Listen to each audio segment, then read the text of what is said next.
Hello everyone, mabuhay. This is Miss World Asia from the Philippines.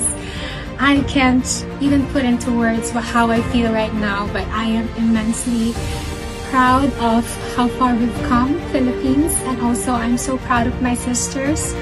I know that this is something that we will all treasure forever, so thank you so much, Miss World Organization.